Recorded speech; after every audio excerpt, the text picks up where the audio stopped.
Bonsoir. On peut commencer. Ça va mon frère? Que Dieu te bénisse. Où sont les cantiques maintenant?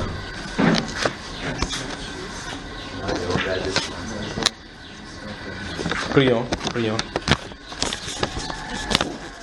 Comme ça nous travaillons tôt et nous on finit également tôt, n'est-ce pas? Voilà. Père, nous te sommes reconnaissants pour tes grâces. Merci encore pour cette autre journée que tu nous as accordée. Merci pour tes multiples faveurs dans nos vies, pour ta magnificence, pour ta direction dans nos vies. Merci pour le nettoyage que tu fais en nous. Merci pour la conduite, ô Dieu de gloire, dans nos vies. Merci Père de gloire pour ton empreinte dans nos vies. Merci pour ta crainte que tu installes sur notre cœur. Dieu de gloire, nous nous remettons entre tes mains toute notre faculté, tout ce que nous avons en nous, Père de gloire. Seigneur, nous te les soumettons. Au nom du Seigneur Jésus-Christ. Amen. Amen. Soyez bénis au nom de Jésus. Amen. Veuillez donc vous saluer les unes, les autres, les uns les autres. Que Dieu vous bénisse, que Dieu vous bénisse, que Dieu vous bénisse. Ça va ma chère? Que Dieu vous bénisse. Ça va ma chère?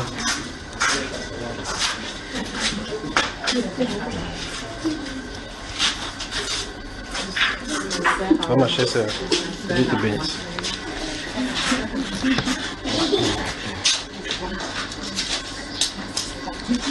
Ça va mon bébé Daniel, ça va? Très bien. Ok. Comment? Bonsoir ma chérie, ça va? Ça va la sœur Priscille? Maman a accouché. Tu vas me donner le bébé, je vais rentrer avec le bébé là-bas. Comment ça? Et il y a son biberon qu'on est venu avec. Oui, non, je pars avec le biberon, je rentre avec le bébé et le biberon. D'accord. Tu ne fais pas cadeau du bébé. Tu aimes le bébé là. Mais donne-moi le bébé alors. Tu m'aimes aussi, non? Donne-moi le bébé alors. Tu refuses alors, donc tu ne m'aimes pas. Tu m'aimes. Tu me donnes votre bébé, non? Papa et maman vont encore accoucher l'autre, non? Non. Dieu bénisse. Alors, il y a eu une question ici. Commençons par là. Ouvrez la Bible.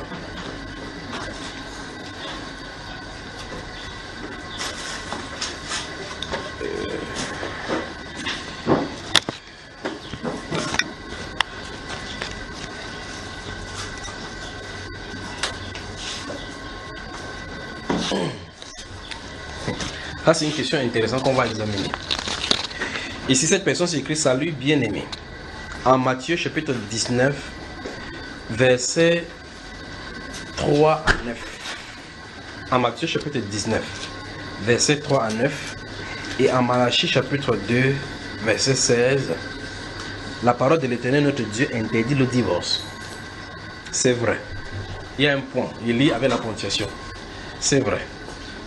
Et la personne dit salut bien-aimé en Matthieu chapitre 19 versets 3 à 9 et en Malachie chapitre 2 verset 16 la parole de l'Éternel notre Dieu interdit le divorce.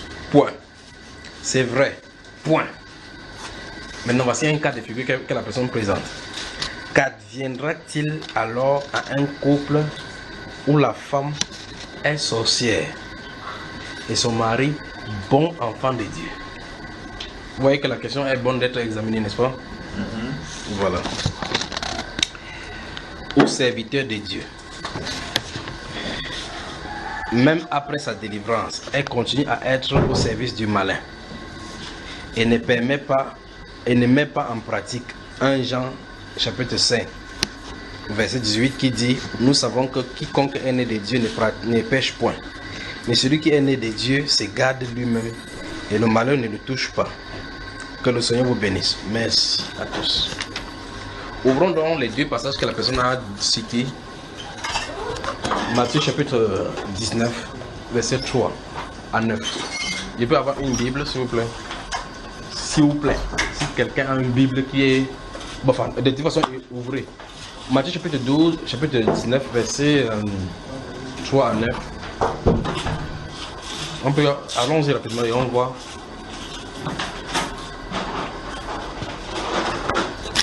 Dans ce Matthieu chapitre 19, le Seigneur Jésus va être confronté aux questions. Merci, merci.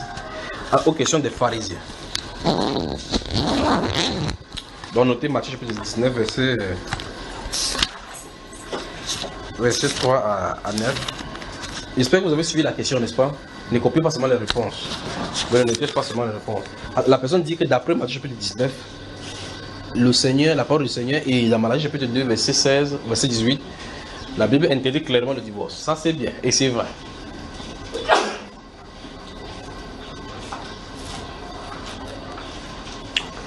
Quand vient-il donc maintenant pour un couple dont la femme est sorcière et l'homme bon enfant de Dieu, ou bien serviteur de Dieu, et qui après même la délivrance, cette personne continue toujours à ne pas respecter 1 Jean chapitre 5 verset 18 qui dit que nous savons que quiconque est né de Dieu ne pratique pas le péché, mais se garde lui-même et le malin ne le touche pas. Voilà la question. Donc la question c'est, en toi le défense se trouve, c'est pour le cas là, il n'y a-t-il pas de divorce puisque la personne continue à vivre dans le péché, n'est-ce pas? Là je vous pose une question, encore le lit ce qui est écrit ici.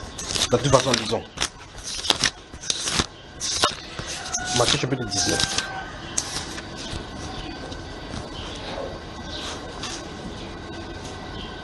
Verset 3. Les pharisiens l'abordaient et dirent pour l'éprouver.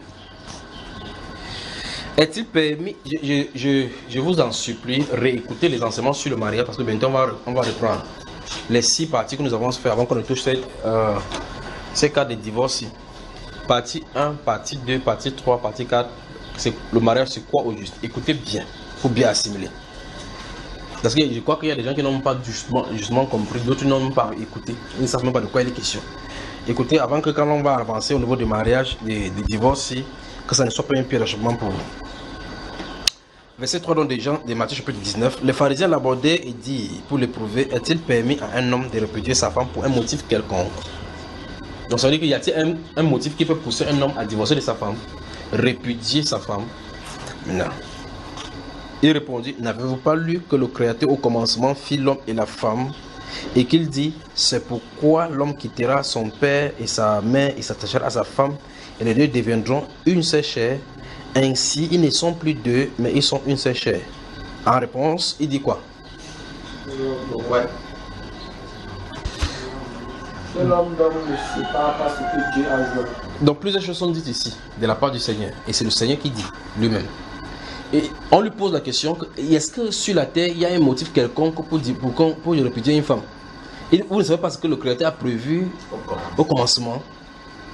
Remarquez bien comment le Seigneur fait. Il dit, le garde-fou, c'est les Saintes Écritures. Le garde-fou, c'est la Genèse. Le modèle exemplaire, c'est la Genèse. Pour comprendre si ça vous embrouille, c'est la Genèse. N'avez-vous pas lu ce que le Créateur fit au commencement? Maintenant, il nous a amené au commencement. Puis il conclut dans sa phrase en disant que donc l'homme ne sait pas bon, pas ce que l'homme, Dieu a joint. Quand il nous a ramené au commencement, il nous dit, le commencement nous fait comprendre que c'est Dieu qui lie les mariages. Le commencement. Quand il ramène au commencement et puis donne ses réponses-ci, ça veut dire que d'après le commencement, le mariage est lié par Dieu. D'après le commencement, c'est dans ce Malachie chapitre 2, verset 16 à 18, il dit que j'ai été témoin entre toi et ta femme à laquelle tu es infidèle. Et donc, c'est Dieu qui est témoin du mariage. Tout ce que vous faites ici, comme le témoignage des deux et des trois au mariage, c'est pour vous. Tout ce que vous faites sur la terre, comme c'est le parrain, le marin, le fils-rein de mon mariage, c'est pour vous là. Il n'y a pas ça ici dans la Sainte Écriture. Parce que c'est Dieu qui scelle le mariage. Il n'y a pas devant Dieu et devant les hommes. C'est devant Dieu et devant Dieu. Parce que les oiseaux ne se marient pas devant les hommes. Encore moins les animaux du champ. Mais ils procréent, n'est-ce pas?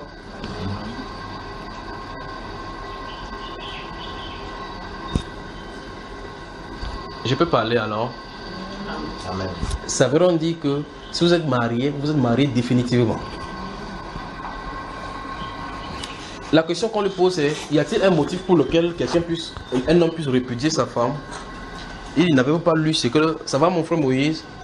Tu lis ça, n'est-ce pas? Est-ce que tu es marié? Non. Donc si tu es marié là, c'est pour toujours, et donc choisis la bonne femme. Moi, c'est ça.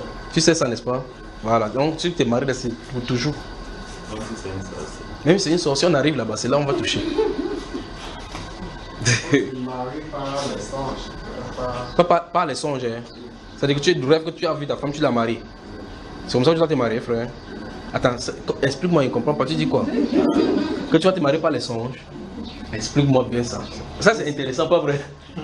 Par les songes, ce qui s'est passé pour Isaac et Rebecca. Mais est-ce qu'ils sont vus en songe? C'était pas le songe. Comment ça? C'est vrai ça? Isaac et Rebecca sont mariés par les songes. C'est qui encore là? Continue à fouiller, peut-être s'il y a un exemple, là, on va mentir. Bon, ok, ça veut dire que là où tu te trouves là comme ça, tu attends que Dieu te montre en songe ta femme. Bon, il t'a déjà montré. Il m'a déjà montré pas la vision. Comment ça? Donc tu la connais déjà? Oui, je la connais déjà. Tu l'as dit? Non. Donc tu regardes, tu as peur. Quand tu la vois chaque fois ton cœur bat, tu es à l'aise. Pour confirmer, il faut affronter. Il faut affronter, mais pourquoi depuis tu ne l'affrontes pas alors? Tu sais que quand tu veux faire quelque chose, il y a souvent que l'ennemi bloque pour que tu avances. Attends, tu dis que Dieu t'a montré en songe et tu la vois, tu la connais. Qu'est-ce qui t'empêche? Tu as quitté de ta maison jusqu'ici. Qu'est-ce qui t'empêche de quitter aussi ta maison pour la voir, pour lui dire que chérie, tu es ma femme? C'est pas ça, hein? C'est ça. Mais qu'est-ce qui te bloque depuis? Tu as peur, n'est-ce pas? Tu as peur, n'est-ce pas, frère? Tu as peur de sa réponse? Non. Tu portes le nom de Moïse. Est-ce que Moïse avait peur? Non. Qu'est-ce qui te faut alors? Dis le frère Bruce va t'accompagner là-bas. C'est pas ça, frère Bruce? Chez qui? Chez sa femme. Il dit qu'il vient d'arriver comme ça, la caille à chaud. Il dit qu'il a vu sa femme en vision. Mais je lui demande pourquoi il ne va pas prendre sa femme. Il a tenu de tourner comme ça. Quand on voit la femme en vision, on fait comment? On va lui poser la main. Tu pars quand alors? Il t'accompagne.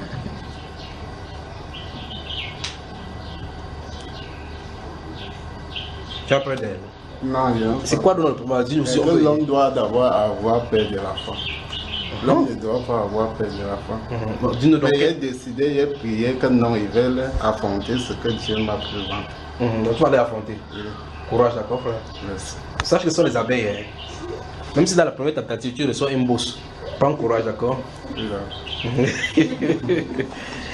Donc dans ce livre de Matthieu chapitre 19, le Seigneur nous dit, on nous pose la question au verset 3 que les pharisiens ont dit qu'il y a-t-il un motif quelconque pour lequel un homme peut répudier sa femme. Le Seigneur dit, n'avez-vous pas lu? Chaque fois, vous voyez, chaque fois qu'il touche ce passage-ci, j'insiste là-dessus parce que c'est le Créateur lui-même qui nous a référé aux Écritures.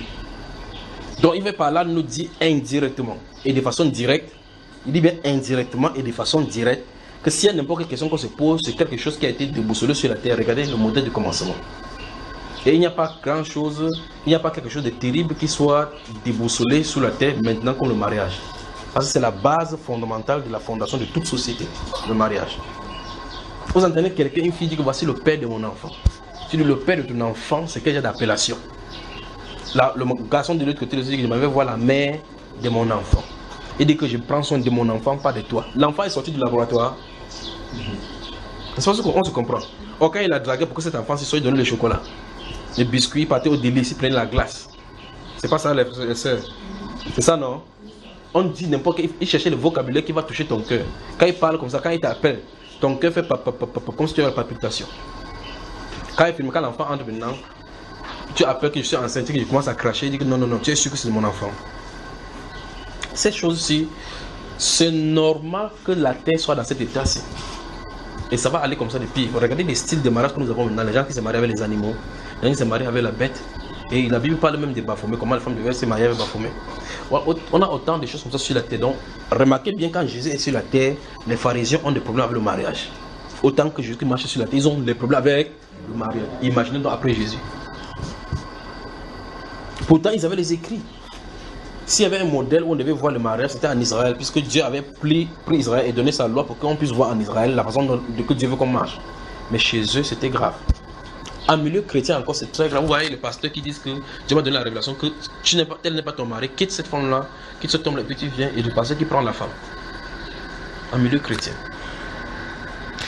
Puis je me permets donc de dire que le mariage, pour le mariage, il y a une grâce spéciale pour ceux qui parlent de cela. Puis je me permets de dire que selon les Saintes Écritures, n'importe qui ne prononce pas les... En tout cas, c'est ce qui... Et personne ne parlait même comme ça, c'est écrit ici. Regardez le verset 11. Allons-y d'abord au verset 11. Regardez, verset 10 et 11, ce que le Seigneur va dire.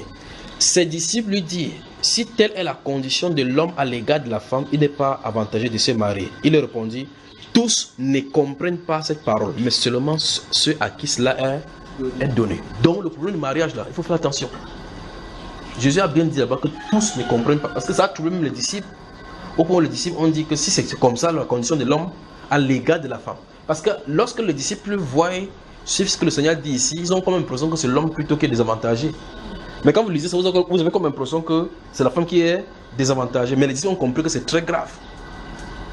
Parce que d'après ce que le Seigneur Jésus dit ici, de toute façon, lisons, prenez encore le verset 3. Matthieu chapitre 19, verset 3 et suivant. Les pharisiens l'abordaient et dirent, pour l'éprouver, est-il permis à un homme de répudier sa femme pour un motif quelconque? C'est-à-dire qu'il y a un style de problème qu'il peut avoir entre l'homme et la femme, et ça donne le droit à l'homme de dire à la femme qu'à partir d'aujourd'hui, parce que si vous lisez le livre des Deutéronome, il était question qu'on écrivit une lettre de divorce et on donne la femme, on dit rentre chez tes parents, dis à ta femme que je t'ai répudié.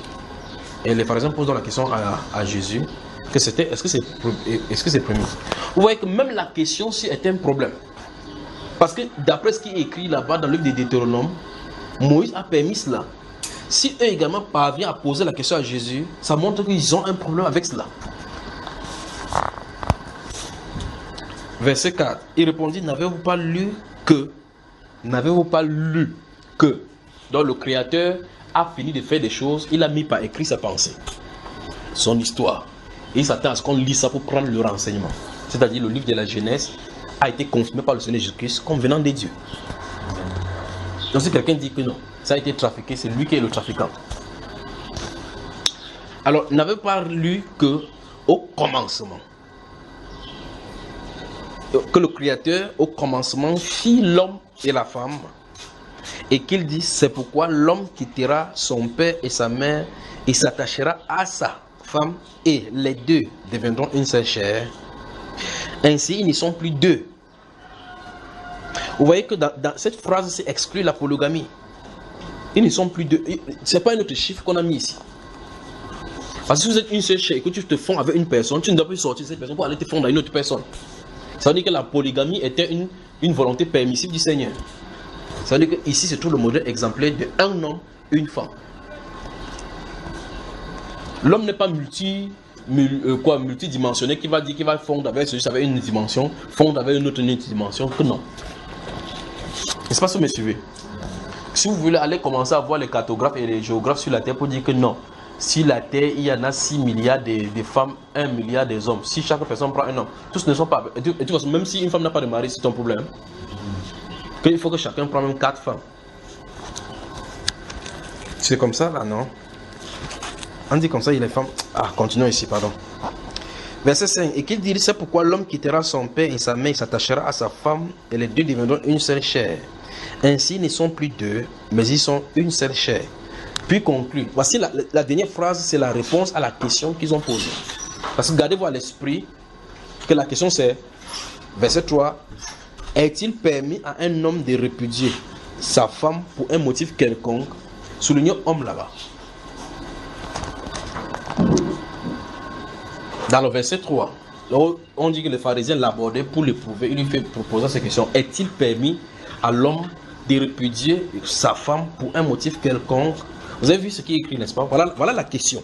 C'est que est dit ici dès le départ, le Seigneur est en train d'amener l'explication avant de répondre à la question. Donc, la réponse à la question se trouve dans la partie B du verset 6.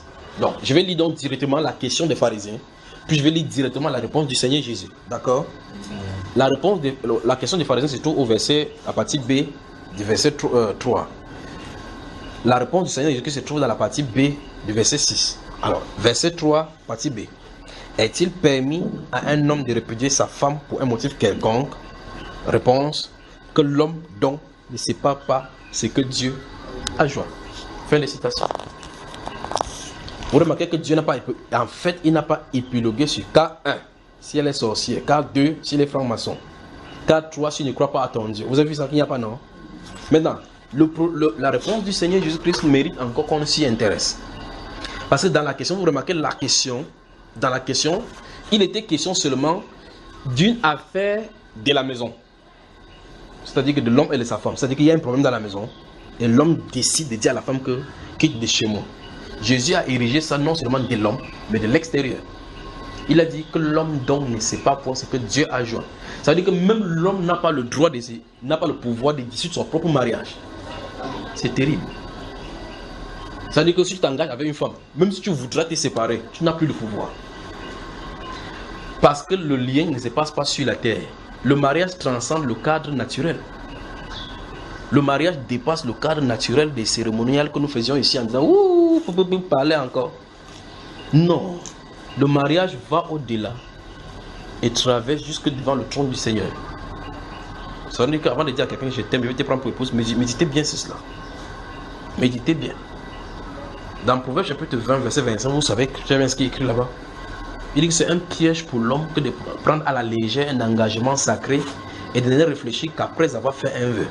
C'est un piège. Tu tombes dans le piège en disant je vais t'épouser. Oui, parce que ta chère te dit qu'est-ce qu'elle avait fait? Tu vois encore Catherine plus belle que Charlie. Tu dis hey.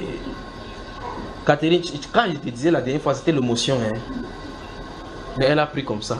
Après, elle dit tu as blessé mon cœur. Vous me suivez, mes soeurs? Voilà. Alors, je recommence encore pour vous, c'est cette chose de dire. La question c'est, est-il permis?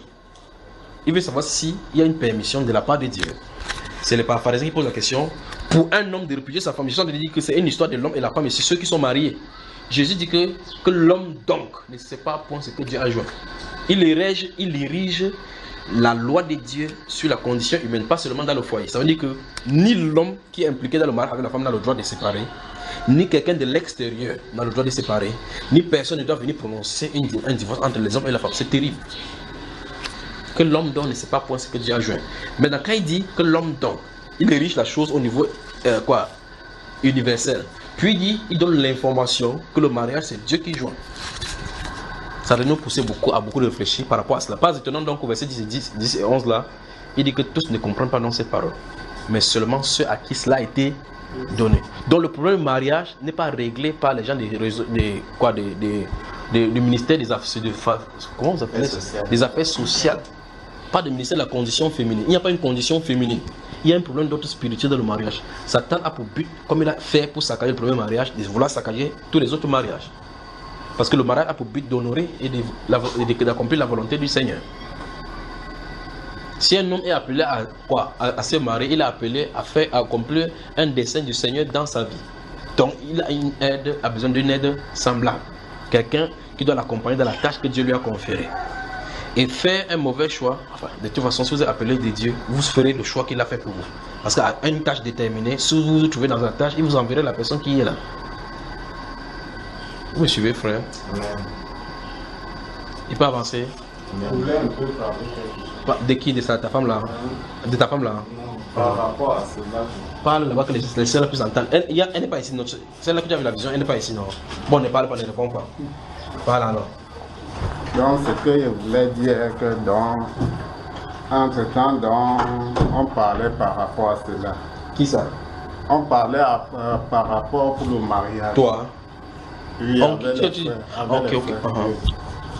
Donc, on nous a montré un peu l'exemple. On a dit ceci que s'il y a deux formats, et on met maintenant la colle sur les deux formats en colle. Et quand on doit enlever, ça serait encore intéressant. Ça doit changer. Voilà. Et ce n'est pas bien. Déchirer. Oui. Et c'est pour cela qu'on dit que ce que Dieu a que personne ne joue pas. Donc ça veut dire que d'après ce qu'on a dit, l'exemple pour ces passages, c'est qu'on vous donne, vous avez pris deux formats blancs, on met la colle sur les formats, que marié c'est marié. Quand on colle les formats là, ça se colle directement. Si on enlève, ça se déchire et il y a des déchiquetés. Que Dieu te bénisse. Donc tu comprends donc que tu vas t'engager, on va t'engager, il faut regarder que c'est le format contraire là-bas. Il faut savoir bien que c'est ton format, n'est-ce pas? Que Dieu te bénisse. Que l'homme donc ne sait pas point ce que Dieu a joué, n'est-ce pas? Amen. Donc, c'est Dieu qui joue le mariage. C'est vrai que si vous allez dans les tribunaux humains, vous portez plainte que non, ma femme me fait vivre de calvaire. Mon mari c'est un sorcier, il a vendu 3 enfants. Tout ce que vous regardez ici, c'est votre exemple et c'est pour votre exemple. Ça ne sert à rien en haut. Souvenez-vous de la question. Est-il permis à un homme de répudier sa femme pour un motif quelconque que l'homme ne sait pas penser que Dieu a à juin. Voilà donc, ici est exprimée la volonté parfaite de Dieu pour le mariage. Ici. Donc, tout ce qu'il va dire par la suite, là maintenant, ce sont les subsidiaires. Allons-y, continuons la lecture. Le verset 6 donne la réponse à la question. D'accord? Écoutez bien, j'arrive. Le verset 6 donne la réponse, a déjà répondu à la question. J'espère que vous me comprenez. Amen. Le verset 6 a déjà réglé le problème. Est-il permis à un homme de réfugier sa femme pour un motif quelconque que personne ne sait pas ce que Dieu a joint? Donc la réponse est, c'est-à-dire quoi? Il n'y a pas de motif pour lequel un homme doit divorcer de sa femme. Et même si vous voudrez divorcer, vous n'avez pas le pouvoir parce que vous ne pouvez pas séparer ce que Dieu a. Ça, c'est ainsi dit les Saintes Écritures. On y va? Bon, maintenant, si elle est sorcière, ça veut dire que si vous restez devant le Jésus-Christ, il va se dire, elle est sorcière ou bien mon mari est franc-maçon, il vend les enfants.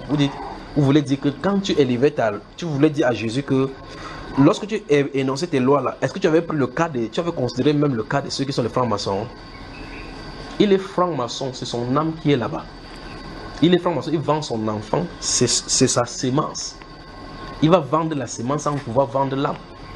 L'âme, c'est sous le contrôle du Seigneur. Et même si vous vendez, Jésus n'a pas dit ne vous inquiétez pas, même si on vous vend. Vous avez remarqué ça, non? C'est pas. Regardez-moi bien, vous me comprenez, n'est-ce pas? N'a-t-il pas dit au chapitre 10, au verset 28, que n'ayez pas peur de ceux qui tuent le corps et qui ne peuvent pas tuer l'âme? C'est-à-dire, même si ton mari est franc-maçon, si tu vends, c'est une très bonne chose. Ils vont manger ta chair bien. Mais à quoi est-ce que ça s'est passé? De toutes les façons, s'ils ne mangent pas, les asticots vont manger. S'ils boivent le sang, c'est le sang pollué. Le corps glorieux qui est là-bas n'a pas besoin de ce sang-ci, d'accord? La partie intouchable par eux lorsque vous êtes dans le Seigneur, c'est l'âme. Que servirait-il à un homme de gagner tout le monde s'il perdait quoi? Son âme. Venez à moi tout ce qui est fatigué et je vais vous donner le repos. Pourquoi? Hein? Pour vos âmes. Donc c'est l'âme. Quand l'âme est dans le repos, vous êtes caché avec Christ en Dieu. Tout ce qu'on peut faire sur cette corps-ci là, ça ne sert à rien. Puisqu'il y a des gens qu'on a coupé, quand on a réclamé la tête de Jean-Baptiste, ça a empêché qu'il soit prophète. Quand on a coupé sa tête, quand il va venir dans l'enlèvement, vous allez le voir là-bas à la fin du temps. Il sera sans tête. Non. Donc ça ne sert à rien. Si on fait le njunju kalaba avec votre tête, on prend votre doigt, on fait le truc avec les cérémonies, on mange avec ça, ne sert absolument à rien. Parce qu'à jamais, quand vous entendez cette voix parler, personne ne peut l'atteindre. Et personne ne peut l'éteindre. Et cette voix qui est en train de parler maintenant. Tout ce qu'on peut faire, c'est faire quelque chose assez mortel ici. Mais l'autre qui est à l'intérieur, personne ne peut le toucher, même pas le diable. Parce que c'est donné, emprisonné et scellé dans le Seigneur. C'est ainsi. Alors si on brûle les apôtres, on crucifie les autres, on fait visiter le sang, d'autres on donne le lion mange. Vous entendez que le lion a mangé un apôtre, ça se finit comme ça. L'os a fait. C'est-à-dire que l'apôtre a disparu. On n'a jamais tué l'apôtre. On a tué l'homme qui était devant eux. Mais ils n'ont pas touché l'apôtre. Donc en fait, le lion n'a pas mangé l'apôtre. C'est parce que c'est ça. Le prophète qui est à l'intérieur, on ne peut pas l'atteindre. Avant que vous ne finissiez comme ça, il est quitté, il est à côté. Vous faites le corps, c'est un peu comme la maison comme ça. Vous détruisez la maison. Vous ne pouvez pas atteindre la personne qui est à l'intérieur. L'air qui est à l'intérieur, on ne peut pas toucher. Vous allez beau casser la maison, la partie ici qui est l'air, qui est à l'intérieur, on ne peut pas toucher ça. C'est parce que c'est ici. Alors Jésus a dit que l'homme dont ne sait pas point. C'est que Dieu a joint. Donc Dieu a joint, on ne peut pas séparer. Et puis si on ne le fait pas, maintenant, K1. S'il est franc-maçon, K2, et si mon mari est allé dehors, alors comment je suis fidèle, il est tombé, il a le sida, comment je vais faire? Il dit que l'homme ne se prive point de sa femme et que l'homme ne doit à ce moment ce qui lui est dû. Et si j'ai le sida, si tu meurs, c'est bon, tu avances rapidement dans le royaume. C'est mieux que la persécution, c'est pas vrai?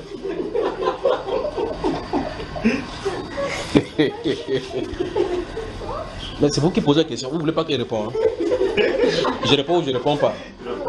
Écoutez, ceci de vous faire comprendre que vous qui n'êtes pas mariés, vous devez prendre l'exemple sur ceux qui sont dans le monde pour ne pas faire l'erreur d'aller regarder les enfants de Jézabel dans le monde pour pouvoir les épouser.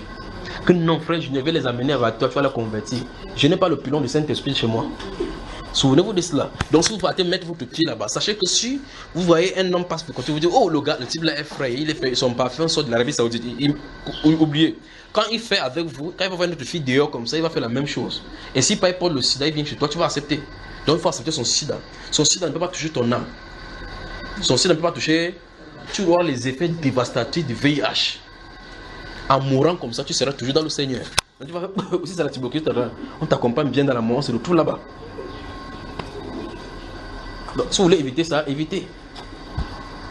Comment vous me regardez comme ça, il ne parle plus. Ouais, parle.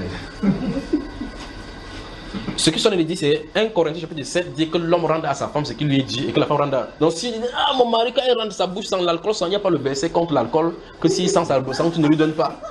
Il n'y a pas ça dans la Bible. Vous avez lu ça dans les Écritures? Quand il a seulement dit que la femme rende à son... Il m'a dérangé hier, il voulait faire ma nuit de prière, il m'a donné... Si tu as épousé un païen, subis. C'est la partie qui ne peut pas toucher, c'est la partie de Christ en toi. C'est ça qui ne peut pas toucher. Si vous avez Christ en vous, la Bible déclare votre vie est cachée avec Christ en Dieu. On ne peut plus tuer cette vie-là. Parce que c'est Dieu qui l'a dit. Le Seigneur Jésus a dit que personne ne les ravirait de ma main, de la main de mon Père, qui me les a donnés. Parce que mon Père qui me les a donnés est plus grand que tous. Tout ce que vous pouvez faire, c'est vous pouvez subir. Vous aurez la grippe comme tout le monde, pas vrai? Quand il fait soleil, ça chauffe sur vous comme tout le monde. Mais la vie qui est en vous, le soleil ne le chauffe pas. L'esprit des maladies ne peut pas le toucher. Il est vivant pour toujours. Celui qui est à l'intérieur. Et donc il est au-dessus de tout ce qui est sur le commande de monter peut subir. Donc en réalité, les légères afflictions qu'il y a ici peut toucher. C'est pour ça que je vous dis chaque fois dans les enseignements que vous pouvez avoir le palu. Le mondial, le palu, votre palu n'est pas identique parce que vous avez l'expérience. Le palu ne touchera jamais la partie de vie de Christ qui est en vous. Le sida ne peut pas le toucher. Il n'y a pas le sida christique. Le sida touche la partie ici. Ok, j'avance. Continue dans la lecture. Donc la réponse du chapitre 19, verset 3, partie B, est donnée dans le chapitre 19, verset 6, partie B. La réponse est N-O-N. C'est-à-dire quoi? Non. Y a-t-il un motif pour divorcer? Non. D'après le plan de Dieu, c'est ça. Voilà la volonté parfaite de Dieu. C'est-à-dire qu'il n'y a pas d'explication. Ah, il va tuer, il va insulter mon père qui m'a mis au monde. Quelqu'un a mis ton père au monde qu'il avait insulté. Donc c'est pas un motif. Il insulte mon père, il dit ta mère, bon. Et c'est pour ça que tu prends tes trucs, tu pars. L'autre dit que tu m'as pris chez moi, tu m'as pas voté. Vous appelez voter, c'est doté. C'est pour ça qu'il part chez mes parents. Le jour que tu avais dit oui, tu ne comprenais pas. Hein? Et après 5 enfants, il faut qu'ils viennent tout ça doté. Le jour fait encore ouh. Non, on doit changer, pas vrai? Donc c'est non, point de divorce. Point de divorce. Si vous allez chez les non-croyants maintenant, ils s'en foutent de la loi de Dieu. Mais malgré qu'ils s'en foutent, il n'en demeure pas moins qui sera amené en jugement pour cela. Les hors-la-loi vont être jugés selon la loi. Alors verset 7 dit quoi? Donc je suis en train d'insister pour que vous compreniez que la réponse est déjà donnée. Maintenant regardez, vous avez fait que j'entre dans l'enseignement, c'est dans le cas quand il va venir dans le mariage qu'on va détailler tout ceci dans les Écritures. C'est donc pour cela que vous allez remarquer que dans les Saintes Écritures, si vous lisez le livre de Jérémie, vous lisez le livre d'Ézéchiel, vous lisez le livre d'Osée, prenez le temps de lire Ézéchiel chapitre 16 et chapitre 23, Jérémie chapitre 3, 4, 5 et 51. Puis vous lisez le livre d'Osée et le livre de Sophonie. Maintenant, et le livre de Nahum chapitre 3. Vous allez remarquer, vous allez noter ça, hein? Même ça aussi. Bon, le livre d'Ézéchiel, chapitre 16 et. Il n'y a pas dit jusqu'à, il dit et. Le chapitre 16 d'Ézéchiel et le chapitre 23. Le livre du prophète Jérémie. Ah, ce que les prophètes ont dû endurer. Vous voyez, aujourd'hui on parle seulement en restant sous inspiration comme ça. Eux, ils vivaient ça comme ça. On dit couche-toi et se couche. Pour que ça serve de leçon, pour que les gens te voient, ils écrivent. Ils ont écrit. Jérémie chapitre 3 à 5. Donc le chapitre 3, chapitre 4, chapitre 5. Puis le chapitre 51. Le livre du prophète Osée. Donc à celui nous avait donné le livre de tous les prophètes. Sophonie. Vous y êtes. Et puis Nahum. Nahum chapitre 3. Voilà, je peux avancer là, j'ai le temps de parler et puis ça m'amène dans cette direction-ci. Ce que je suis en train de dire, c'est prenez le temps particulièrement de fouiller dans le livre d'Osée. Vous allez voir effectivement que Dieu parle là-bas comme un mari qui a été déçu par sa femme. N'est-ce pas? Et effectivement, sa femme lui a été infidèle. C'est pas ça, frère? Juste parce que Dieu a dit que, ou même la lettre de divorce qu'il a donnée à votre mère. N'est-ce pas Dieu qui a posé la question? Donc Dieu lui-même dans son mariage, ça n'allait pas. Dieu qui a créé les cieux et la terre, son mariage ne donnait pas. Pas vrai? Juste parce qu'il a dû négocier. Mais qu'est-ce qu'a-t-il fait? A-t-il divorcé? Il a même parlé de la lettre d'amour pour dire son amour pour lui, même si le soleil fait un peu comment ça ne changera. Donc même si le soleil brûle n'importe comment, son amour ne change pas. Vous voyez qu'il avait une raison valable, ou mieux des raisons valables de divorcer de sa femme. Mais Dieu n'a pas divorcé. Si Dieu, dans les moments difficiles où sa femme allait épouser des sorcières, des prostituées. Vous remarquez que Dieu n'a pas divorcé. Ça veut dire qu'il vient de dire clairement que même si n'importe quel vent et marée qui tourne dans votre foyer, vous devez tenir ferme. Si Dieu lui met des difficultés dans son mari, à combien faisons-vous? À combien faisons-nous?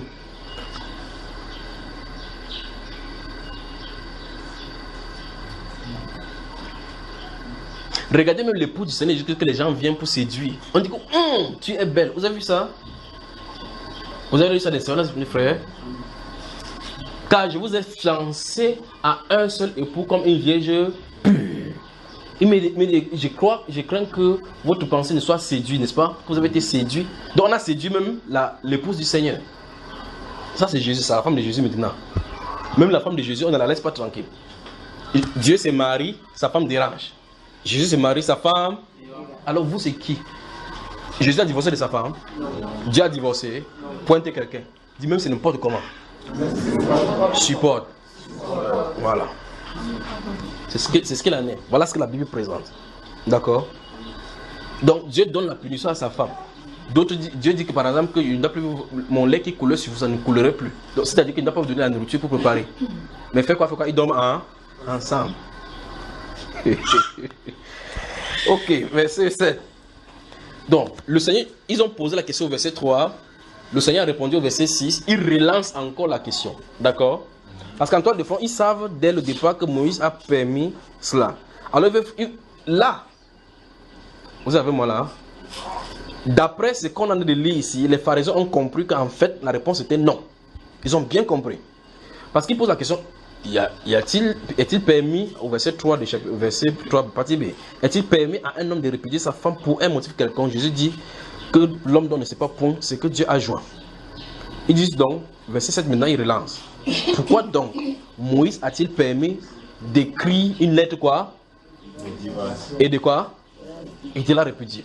D'après ce qu'il en a dit ici, ça contredit. D'après ce qu'il en a dit ici, la réponse du Seigneur Jésus semble contredire ce que Moïse a fait.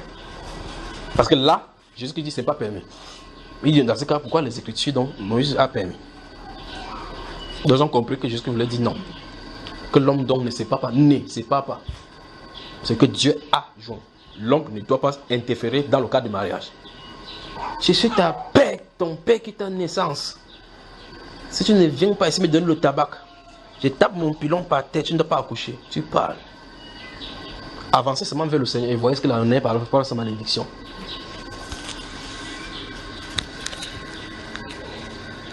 Il leur répondit, c'est à cause de la dureté de votre cœur. Il m'aimerait insister, souligner la dureté de votre cœur. Je vais vous expliquer ce que le Seigneur est en train de dire. Maintenant, merci Père pour tout ce que tu fais pour nous. Nous allons parler de cela maintenant. Nous allons parler de ça. Vous voulez qu'on parle de cette expression, n'est-ce pas? Ok. Maintenant, chacun touche son cœur, voir. Il n'y a pas demandé que vous touchez votre poitrine. Il demande de toucher le cœur. Essayez de toucher votre... Vous avez qui a touché son cœur? Vous n'avez pas vu à toucher? Mais le Seigneur Jésus dit, ce cœur-là, c'est à cause de sa dureté. Maintenant, il va falloir qu'on comprenne ce que le Seigneur est en train de dire. Il dit qu'à cause de la dureté de votre cœur, vous dites comme ça que mon cœur est dur. Enfin, si vous prenez l'organe appelé cœur, c'est dur, frère. C'est comment? C'est mou, n'est-ce pas? Ça veut dire que c'est glace, c'est une touffée du sang. Si on l'appuie, ça se pèse, c'est pas vrai? Alors, il est en train de dire quoi au juste ici? Des choses se trouvent enfouies dans le cœur. Des convoitises, des mauvais désirs se trouvent dans le cœur et ça pousse les gens à entraîner dans le divorce. Dieu dit, c'est à cause de ça que le prophète Moïse a dit, il y a des choses dans leur cœur qui vont être exprimées plus tard. Donc, il faut qu'on leur donne une voix dessus. Il ne parle pas que le cœur est dur, que non. Ça n'a pas de sens pour comprendre que le cœur est dur. De toute façon, on n'aurait pas d'autre explication que celle-là. C'est vrai, on dit en réalité, l'homme potentiellement, si la loi ne lui donne pas de s'abstenir, il va regarder toutes les femmes. À chaque fois, il va les changer comme les sandalettes. Dans le cœur de l'homme se trouve l'esprit de convoitise inné. Quand il voit toute une femme, chaque fois, il cherchera, il souhaiterait que la femme soit à lui, même s'il n'a pas la force pour faire. Je ne sais pas si vous comprenez. Quand vous voyez un être humain dire que j'adore tes yeux. Un être humain adore les yeux d'une femme, que ton regard me tue. Donc ce regard, tu as un regard perçant comme celui de l'aigle. Le type est dirigé à l'intérieur. Donc, ce que le Seigneur te dit ici, c'est que dans le cœur de l'homme se trouvent des envies pernicieuses qui pousseraient les hommes plus tard à la détresse et le désordre dans le mariage. Moïse, le prophète, voyant cela, a donné une brèche. C'est ce que le Seigneur te dit. C'est à cause de la dureté, c'est-à-dire à cause de la perfidie de votre cœur, à cause des convoitises qu'il y a dans votre cœur, à cause des voix détournées qui sont à l'intérieur de votre cœur, à cause de la soif de la prostitution qui est dans votre cœur que Moïse a fait cela. Sinon, ça devait les tuer. C'est ce que le Seigneur te dit. Moïse l'a fait à cause de la dureté de votre cœur. Puis il dit quoi? Qu'est-ce que le Seigneur conclut?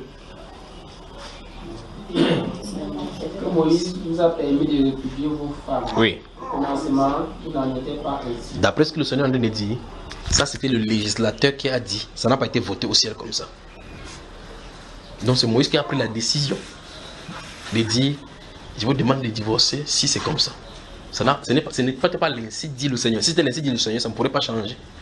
Il dit qu'au commencement, il n'en était pas ainsi. Donc, dans le plan de Dieu, dans le commencement, Dieu n'a pas prévu ceci. Moïse l'a fait parce qu'il a vu quelque chose qu'il a dedans, devant eux. Vous pouvez maintenant voir qui est Moïse, n'est-ce pas, frère?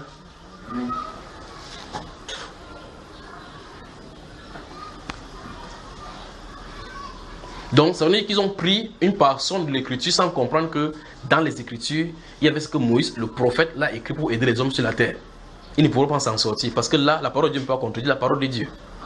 Donc, cette permission-ci n'est pas la volonté de Dieu. Donc, on ne peut pas prendre les permissions de Dieu. C'est un peu comme, je crois que je passe sur le quoi. La jurisprudence n'est pas une loi praticable. C'est-à-dire que c'est quelque chose à côté qui peut seulement aider. Vous ne pouvez pas laisser la loi qui est écrite, qui est claire, de façon claire, pour prendre une jurisprudence, pour pouvoir appliquer votre jugement. Pourtant, la loi dit clairement telle ou telle chose. N'est-ce pas, mon frère? Non, écris, frère.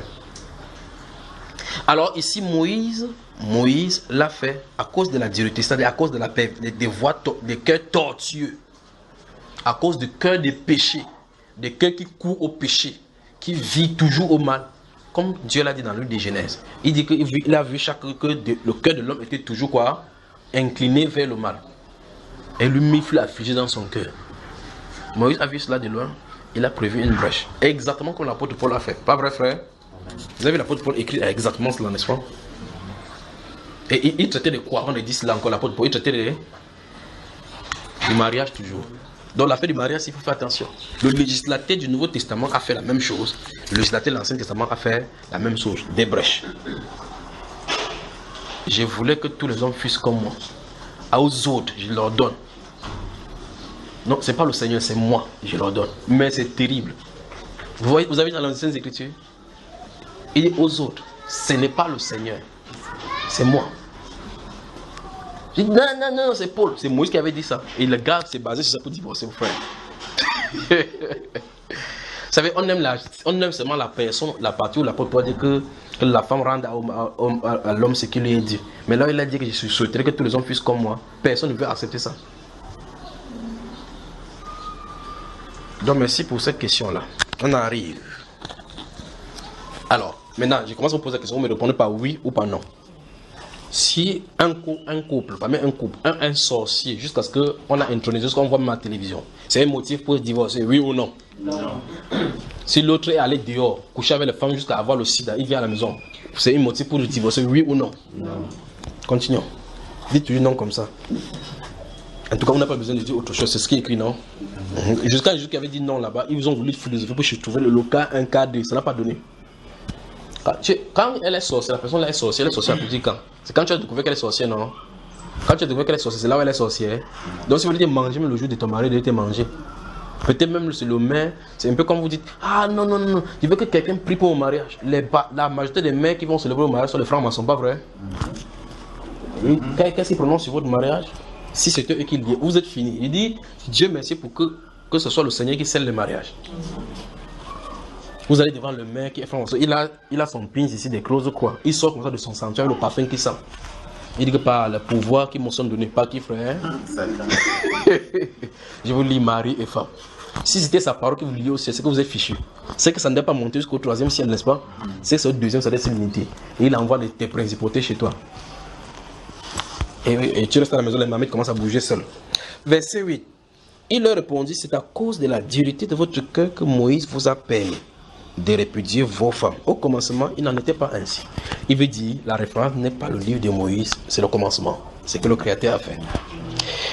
Mais je vous dis que celui... Donc, écoutez bien.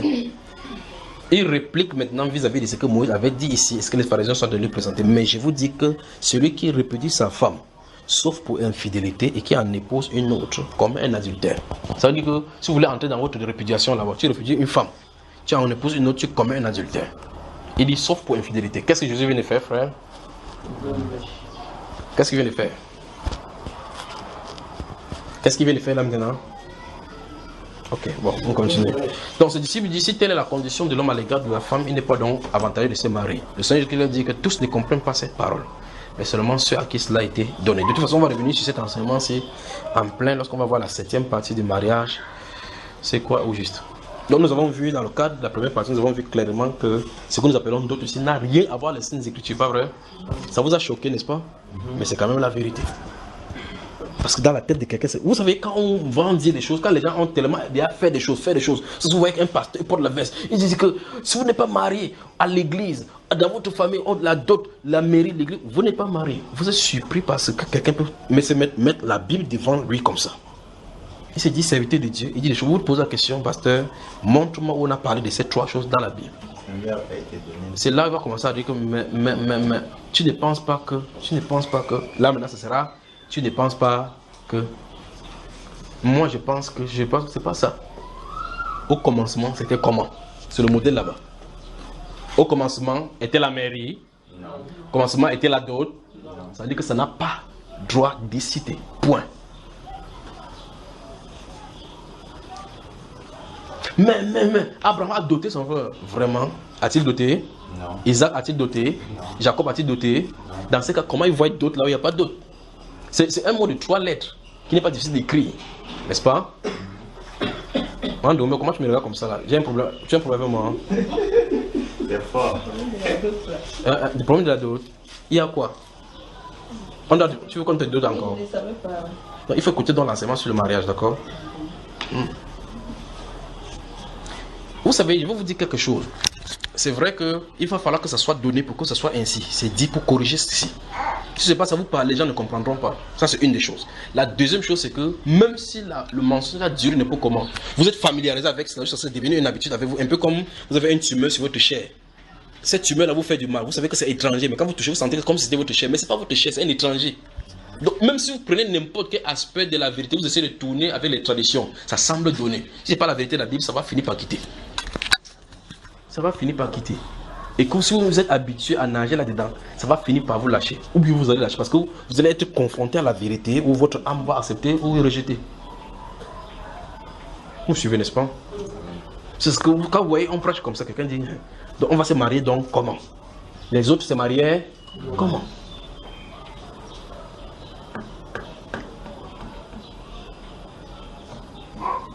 Les questions, je crois que c'est bon là, n'est-ce pas? Pour le mariage.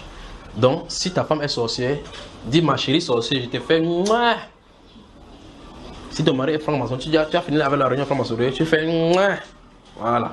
C'est ton mari que tu embrasses, ce n'est pas le franc-maçon. Si ta femme est sorcière, si elle sort la nuit, elle part, tu dis voyage. Quand tu vas rentrer ici, on commence la maison ici où tu devais être. D'accord? Voilà. Alors vous comprenez effectivement que chacun, avant de s'engager dans le mariage, vous devez encadrer dans la volonté parfaite de Dieu pour éviter tous ces scénarios. Pour éviter tous ces scénarios. Des questions? Vous voyez que dans le livre de 1 Timothée chapitre 5, quand le Seigneur donne l'inspiration par rapport aux veuves, il dit pour une veuve, pour être inscrit dans le rôle, n'est pas moins de 60 ans. Qu'elle ait été mariée d'une seule femme. Pour les jeunes veuves, demande de se marier parce que quand la volonté les détache de Christ, elle va encore se marier. Elle se rend coupable de leur premier volonté. Pourquoi? Parce qu'une femme dit que tu es belle et le lendemain passe devant le miroir chaque fois que merde, donc il passe encore le marché. Bon, ne faites pas parler des choses des femmes là maintenant. Donc posez des questions. Ici, il n'y a pas de questions, on voit. C'est soit, merci frère. C'est un peu un sujet, oui mon cher. Et dans le livre de Daniel, chapitre 9, Ça dit d'abord que je vis par les livres qui devaient s'écouler. 70 ans, selon Ça dit les livres, bon, on sait explicitement que c'est le livre de Jérémie, mais en dehors de ces livres-là, bon, on a ça le livre. On a pas dit les livres, je ne sais pas si en dehors de Jérémie, encore d'autres qui parlent de. Qui a parlé de 70 ans de captivité? Mais s'il a lu Esaïe n'a pas vu, après il a lu Jérémie, ça fait combien de livres qu'il a lu, frère? Ça fait combien? Ça fait au moins Esaïe, ça fait 2. Ça fait 2, c'est le pluriel, non? Ça continue des questions encore.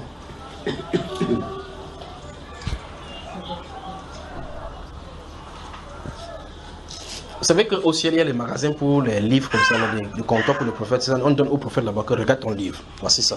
Va parler. Vous savez ça, frère? Bon, c'est bon. De toute façon, posez vos questions.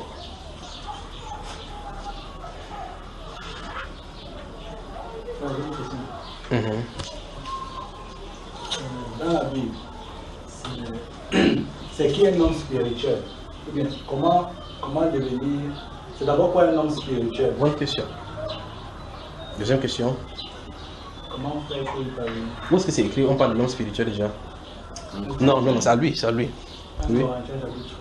Qu'est-ce que tu as lu là-bas? On a dit là-bas que. Il dit là-bas que j'ai encore beaucoup de choses j'ai encore des choses à vous enseigner, mais vous ne pouvez pas les comprendre parce que vous êtes encore charnel. Après, il dit que, en fait, parce qu'ils ne sont pas spirituels. Oui. Bon, qu'est-ce qu'il reprochait à ceux-ci? Il dit pourquoi ils sont charnels? Parce que parmi vous, il y a encore de la jalousie. Donc ça, ce sont les manifestations de la chair. A contrario, comment savoir que quelqu'un ne marche pas selon la chair et selon l'esprit donc? Parce qu'on ne voit pas les manifestations de la chair. Donc ça veut dire que l'action pour annihiler les choses de la chair, c'est de marcher selon l'esprit. Et donc les gens qui sont spirituels sont les gens qui sont conduits par le Saint-Esprit. D'accord, frère? Qui voient au-delà du rideau, du voile de la chair.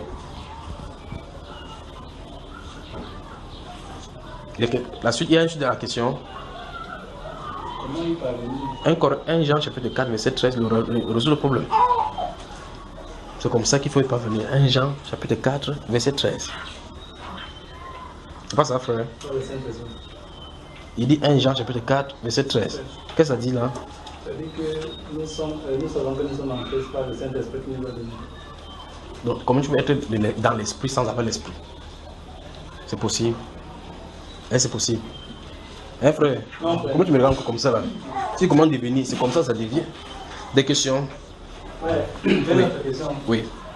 Dans Genèse chapitre 3, le verset 20 dit que Ève est la mère de toute l'humanité. Oui. Bon, j'ai aussi lu dans Actes chapitre 7. Oui. Que d'un seul sang. Oui. Que ils sont sortis d'un seul sang. Parlant d'Adam. Oui. Bon, je veux aussi savoir, Où est-ce qu'on a parlé? Où c'est acte là? Depuis au moins 4 ans, il attend que quelqu'un pose une question autour de ces questions-ci. Merci d'avoir abordé ça maintenant. Depuis au moins 4 ans, il attend cette question-ci. Vous savez, dans ce livre des Actes d'Apôtres, lorsque l'apôtre Paul est en train de parler à l'aéropage, il dit que Dieu, le Dieu qui a fait les cieux et la terre, n'est pas point servi par les mains d'hommes. L'homme n'est pas servi par une main humaine. Il dit qu'il a voulu que les hommes sortant d'un seul sang. N'est-ce pas, frère? Où est-ce qu'on a parlé d'Adam? Je lis encore, c'est ici. On lit. Le Dieu qui a fait le monde Oui. et tout ce qui s'y trouve, étant le Seigneur du ciel et de la terre, n'habite point dans les temples faits de mains d'hommes. Oui. Il n'est point servi par les mains humaines, comme s'il avait besoin de quoi que ce soit. Lui qui donne à tous la vie, la respiration et toutes choses. Il a fait que tous les hommes, sortis d'un seul sang, Oui. habitent sur toute la surface de la terre. Stop. Ayant déterminé la durée et les bornes de chacun, n'est-ce pas? Regarde-moi dans les yeux. Où est-ce qu'on a parlé d'Adam là-dedans? Quand tu as fini de répondre, j'avance. Parce qu'il veut prendre un verset qui parle de cette chose-ci là maintenant. Je comprends que tous les hommes sont sortis d'une personne, particulièrement la première personne. La première personne, c'est Adam ou Ève. Bon, c'est l'homme qui porte la semence. Allons-y maintenant. Romains. Vous êtes prêts? Ok. C'est avec Brice que je suis maintenant. On va lire et nous allons voir quelque chose. Je vais lui poser la question.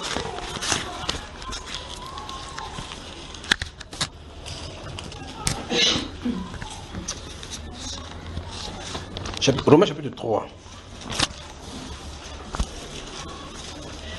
Ou bien, allons au chapitre 5 directement, parce qu'il voulait aller comment ça marche. Allons au chapitre 5. Nous allons lire.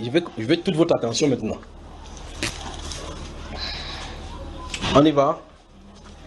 Maintenant. Verset 12. Je vais lire et je vais te regarder. Tu vas me regarder. On va causer, d'accord? C'est pourquoi, comme par un seul homme, le péché est entré dans le monde. Et par le péché, la mort, et qu'ainsi la mort s'est étendue sur tous les hommes, parce que tous ont péché.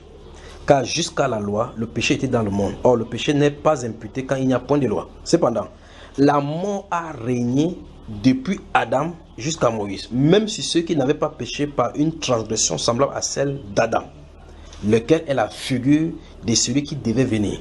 Mais il n'est pas du don gratuit comme de l'offense, car si par l'offense d'un seul, il en est beaucoup qui sont morts, à plus forte raison, la grâce de Dieu et le don de la grâce venant d'un seul homme, Jésus-Christ, ont-ils été abondamment répandus sur beaucoup. Et il n'en est pas du don comme de ce qui est arrivé par un seul qui a péché. Car c'est après une seule offense que le jugement est devenu condamnation, tandis que le don gratuit devient justification après plusieurs offenses. Si par l'offense d'un seul, depuis son insisté sur un seul, n'est-ce pas? D'un seul, la mort a régné par lui seul, à plus forte raison, ceux qui reçoivent l'abondance de la grâce et du don de la justice régneront-ils dans la vie par Jésus-Christ, lui seul. Ainsi donc, verset conclusion, regardez. Ainsi donc, comme par une seule offense, la condamnation a atteint tous les hommes, de même par un seul acte de justice, la justification qui donne la vie s'étend à tous les hommes.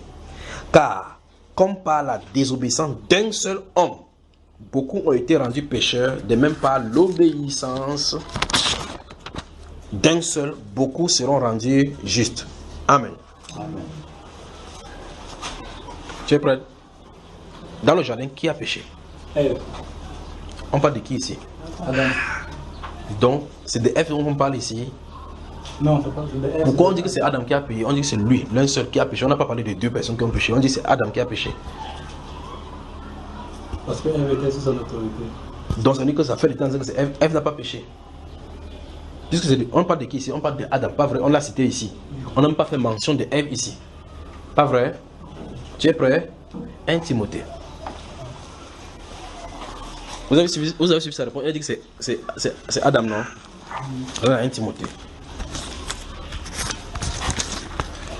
Vous avez dit, c'est déjà des choses là, il faut examiner cela. On prend 4, 5 pour pouvoir examiner ça. C'est comment ça vous a commencé à dire qu'il faut l'heure de boire la bouille. 1 Timothée chapitre 2, on y va. Regardez, les versets des femmes là. Regardez verset 9. Je veux aussi que les femmes, vêtues d'une manière décente, avec pudeur et modestie, ne s'épargnent ni de tresses, ni d'or, ni de perles, ni d'habits somptueux, mais qu'elles séparent des bonnes œuvres, comme il convient à des femmes qui font profession de servir Dieu. Que la femme écoute l'instruction en silence, avec une entière soumission. Je ne permets pas à la femme d'enseigner, ni de prendre de l'autorité sur l'homme, mais elle doit demeurer dans le silence. Car, lis la suite. Adam a été formé le premier, Ève ensuite. Oui. Et ce n'est pas Adam qui a été séduit, Oui. c'est la femme qui, séduite, s'est rendue coupable de transgression. Pardon, frère. Que c'est la femme qui a écrit? C'est la femme qui, séduite, s'est rendue coupable de transgression. Je te pose la question, pourquoi le Saint-Esprit ne la mentionne pas dans Romains chapitre 5?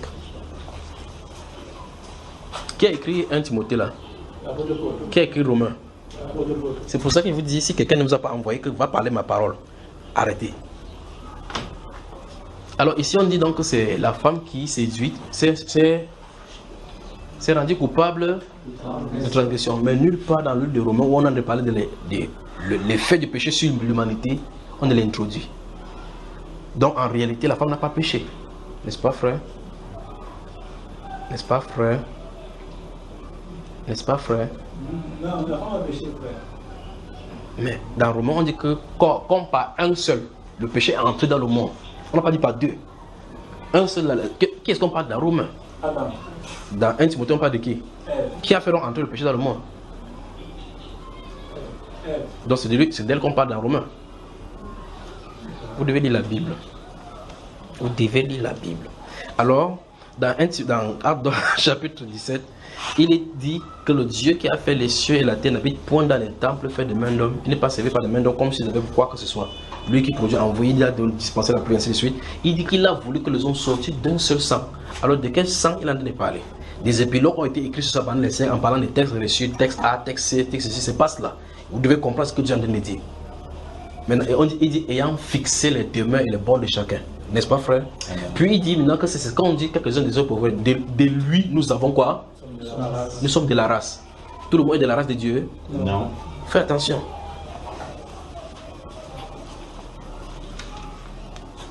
Qu'est-ce que l'apôtre Paul a dit faire? Et qu'est-ce qu'il a dit? C'est là où vous pouvez. Oui, mon cher.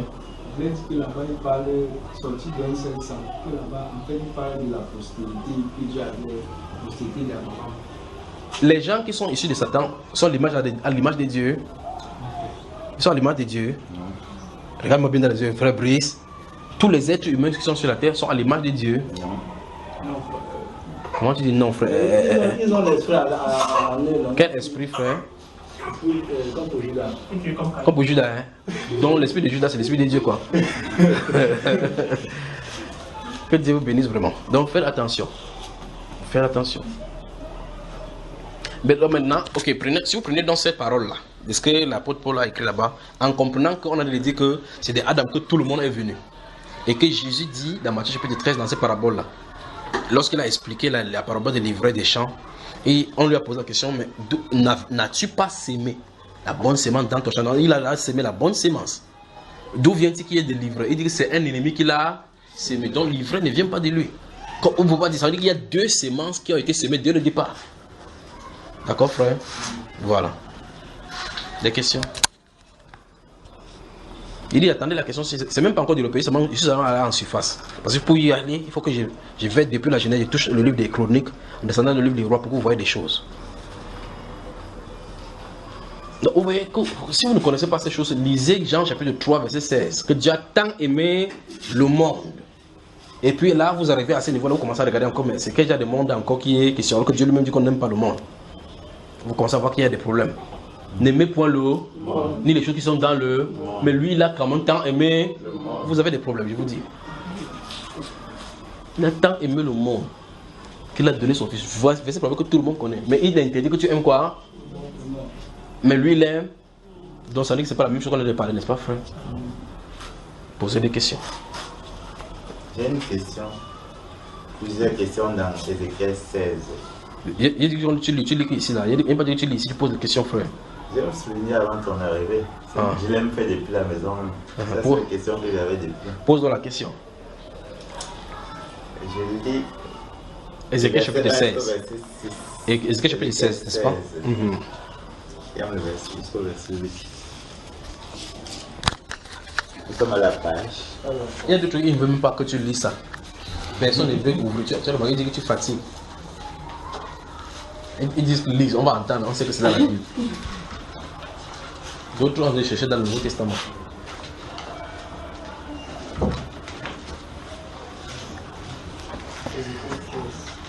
Ouais, que le Seigneur nous a donné un bon climat aujourd'hui pour parler, n'est-ce pas?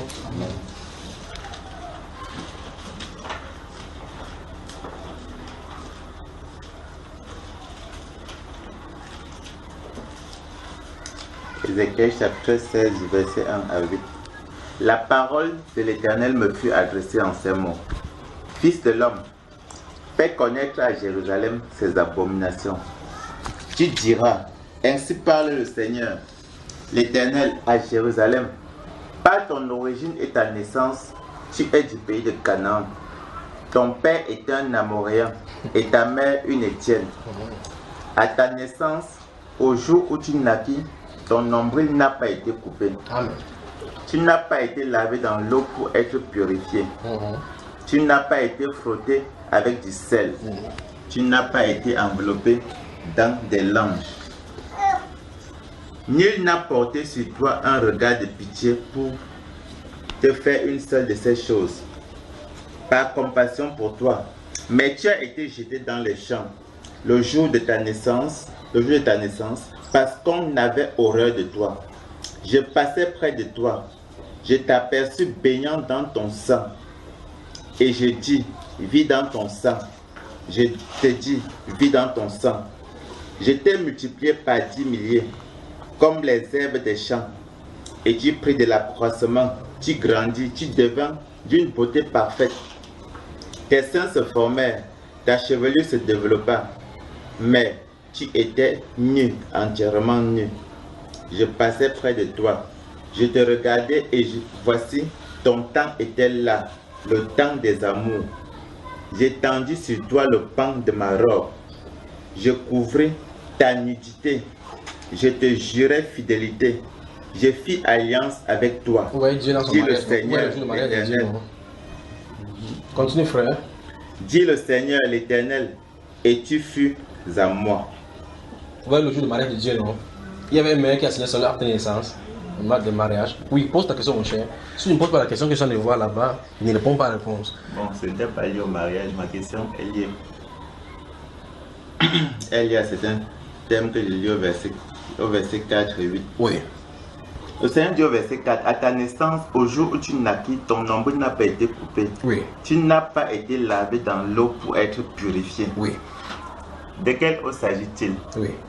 À quel moment ça intervient dans la vie d'Israël? Donc, veut savoir Non, à quel non. moment- Ça veut dire que là, on est d'aller, tu es d'aller vite en besoin. Ça veut dire que ta question au niveau de l'eau est ici. Mais revenons d'abord. Il parle de qui? Il parle d'Israël. D'Israël. Ça veut dire que ça ne peut pas être une eau qu'on lave. Ça veut dire que cette eau-là, comme la femme ou bien l'enfant qui en a parlé ici, c'est un pays. Le lavement, c'est autre chose. Le nombril, c'est autre chose. Oui. Le sang, là, c'est autre chose. La nudité, là, c'est autre chose. L'alliance, là, c'est autre chose. J'ai souligné dans Les ton musulmans sang. n'aiment pas ces Dis passages dans ici. ton sang. Ici, le chapitre 16 d'Ézéchiel, le chapitre 23, où il a parlé que tu as livré tes seins à tes amants. Tu t'es livré là-bas, comme tu as tourné tes fesses là-bas. Les musulmans n'aiment pas ça. Il dit que le Dieu Tout-Puissant qui est saint, là, dit les choses comme ça. Oui, il dit. Ton problème, c'est quoi, mon cher? J'ai posé la question au niveau de la purification, là, ça intervient à quel moment? Et tu n'as pas été purifié. Tu n'as pas été lavé dans l'eau pour être purifié. Qui l'a jeté d'abord pour qu'il soit là-bas? Pourquoi l'a abandonné? Quand tu en es de lire, tu vois effectivement quelqu'un qui est abandonné dans le désert. Comme un enfant qu'on a accouché comme ça, on l'a lancé avec le cordon directement. La femme a sorti le placenta, l'a lancé là-bas. De quoi est-ce que le Seigneur est en train de parler? Parce que quand il lit au verset 3, je sais que le Seigneur appelait Abraham. Commençons de sa naissance. Il a donné clairement l'origine des souverains. Le Het Terah était de quelle population? Chaldéen, Elle était des Chaldéens, n'est-ce pas? Et sa maman, toujours de là. une Étienne. Bon, là, je pose la question. Pose ta question, mon frère. J'aimerais savoir justement à quel moment. Il dit à ta naissance. Voilà. C'est à quel moment? Quelle est la La naissance? naissance, là, ça renvoie à quelle période? Quand Abraham était encore là-bas ou bien quand il était sorti d'où en Chaldée? Est-ce que c'est Abraham qui est appelé par Israël? Hein, frère?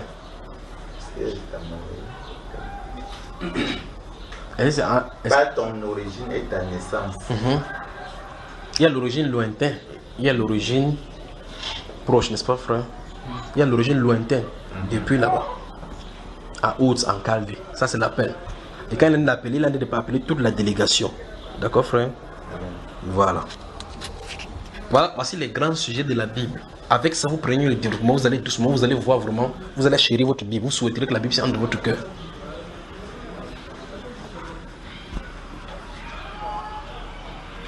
Ou là qui parle encore de Jérusalem, là, il a. Bon, des questions, pose-moi des questions. Vis dans ton sang. Si tu connais son origine, tu vas savoir le sang là où il est question. Oui, mon frère. Il n'a pas été dans. Où ça? Juste dans le passage qu'il a pris là. Donc, dis-moi comme il a pris comme ça, tu voulais bombarder avec des questions là-dedans. Après, il a fait un rapprochement. Parce que dans Jean 15, on parle de déjà vécu à cause de la parole. Je ne sais pas si c'est dans ce sens-là que c'est la récit en toi. Peut-être la parole. D'abord, sa naissance, c'était quand? La naissance de. La personne dont on a parlé là, qui est tombée dans son sang. Des questions? Avez-vous des questions? Je n'ai pas de questions. Oui, mon cher Brice. J'ai une question dans Nombre chapitre 9. Nombre chapitre 9, le verset 10 et 11. Vous voyez, passer du temps dans les Saintes Écritures, c'est passionnant, ce qui est écrit dans la Bible. C'est une pierre d'achèvement pour les autres. Mais des rayons de miel de restauration pour d'autres. Oui, mon cher. Nombre chapitre 9, le verset 10 et 11.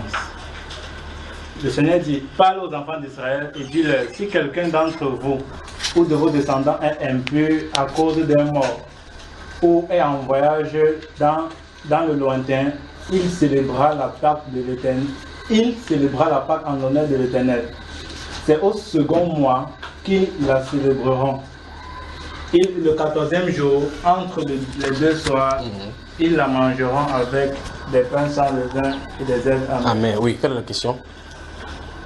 Dans le livre des ordres, il fallait célébrer la Pâque le 14e jour du premier mois. Oui. Donc, il voulait savoir, pour ceux qui étaient impurs, oui.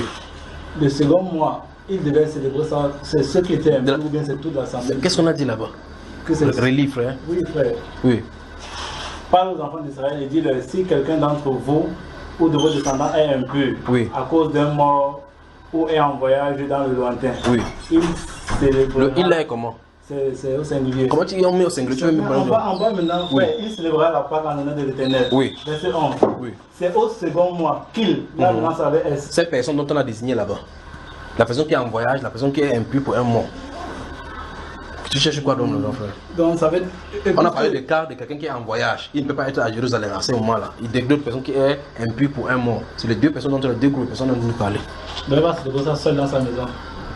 Il célébrait avec quoi? C'était maison après maison, non? C'est pas ça, hein? Ah, des questions? Oui, Jean, combien maintenant? Ok.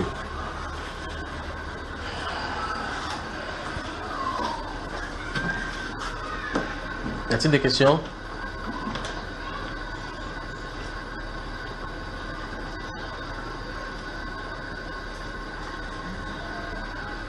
Baissons la tête, donc prions. Tendre Père, nous te remercions pour tout ce que tu fais pour nous. Merci pour ta grâce, pour ta bienveillance, pour tout ce que tu as voulu que nous sachions aujourd'hui. Nous remettons toutes choses entre tes mains. Que toi, ce que tu continues à nous conduire, à conduire nos cœurs dans ta volonté parfaite. Et révèle-nous tes volontés. Partout où il y a de l'ombre, Père, j'ai pris que tu enlèves le voile afin que nous voyons la clarté de ce que tu as prévu pour nous. Que nous marchions d'après cette lumière, la parole que tu as donnée. Seigneur, tu l'as voilé pour les uns et tu l'as révélé pour les autres. Daigne, ô Dieu de gloire, souffler dans notre intelligence afin que nous comprenions les Écritures comme tu l'as fait aux disciples. Que ton esprit nous guide et nous conduise tous les jours de notre vie au nom de Jésus-Christ. Amen. Amen.